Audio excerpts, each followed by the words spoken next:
નમસ્કાર, આપ જોઈ રહ્યા છો નેશન પ્લસ ન્યૂઝ. હું છું આપની સાથે હેતલ.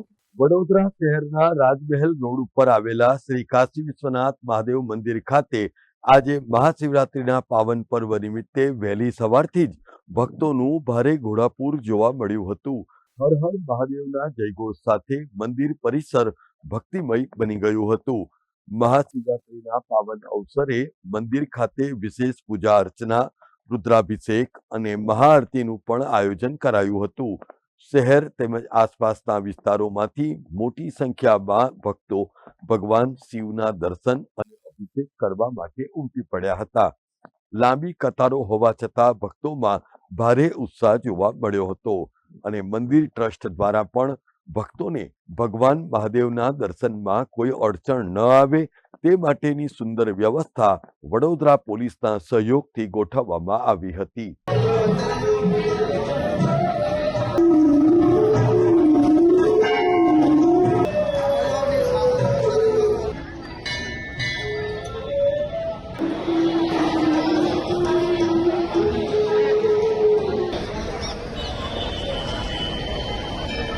શ્રી કાશી વિશ્વનાથ મંદિરે દેવાધિદેવ મહાદેવની આરાધનામાં ભક્તો લીન થઈ ગયા હતા.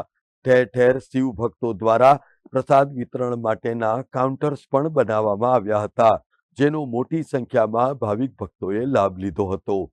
મહાશિવરાત્રિના પવિત્ર દિવસે કાશી વિશ્વનાથ મહાદેવના દર્શન કરી ભક્તોએ જીવનમાં સુખ, સમૃદ્ધિ અને કલ્યાણ માટેની પ્રાર્થના અને આશીષ મેળવ્યા હતા.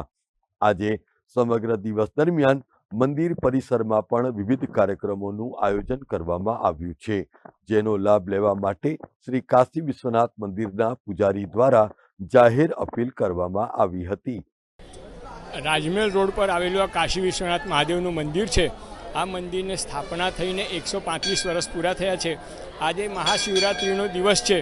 મહાશિવરાત્રિનો દિવસ એટલે આ દિવસે શિવ પાર્વતીના વિવાહ થયા હતા અને એ વિવાહના દિવસે શિવ પાર્વતીને શંકર ભગવાનને દૂધ, બીલીપત્ર, કાળા તલ અર્પણ કરવાનું ઘણું મહત્ત્વ છે અને એના માટે અહીં આગળ મંદિર સવારે 4 વાગે ખુલ્યું. ત્યારથી અહીં આગળ ભક્તોની લાઈન લાગી છે અને બધા દર્શનનો લાભ લે છે. શિવજીને બીલીપત્ર, દૂધ, કાળા તલ અર્પણ કરીને દર્શન કરે છે. અત્યારે 12 વાગ્યા સુધી શિવજીને દૂધ અર્પણ થશે. 12 વાગ્યા પછી બપોર પછી શિવજીનો શણગાર થશે. સાંજે 8 વાગે આરતી થશે. રાત્રે 12 વાગે પછી ફરી આરતી થશે. સવારે પ્રાતઃકાળની 4 વાગે નિશિતકાળની આરતી થશે. એ પ્રમાણે શિવજીનો આજે મહાશિવરાત્રિનો દિવસ ઉજવાય છે. કેમેરામેન નવનીત પરમાર સાથે Chirag Patel, nation plus news, Vadodara. સમાચારોના સતત અપડેટ મેળવવા માટે અમારી નેશન પ્લસ ન્યૂઝની યુટ્યુબ ચેનલને સબસ્ક્રાઇબ કરો, બેલ આઇકન દબાવો અને જોડાયેલા રહો ફેસબુક, ઇન્સ્ટાગ્રામ અને ટ્વિટર પર.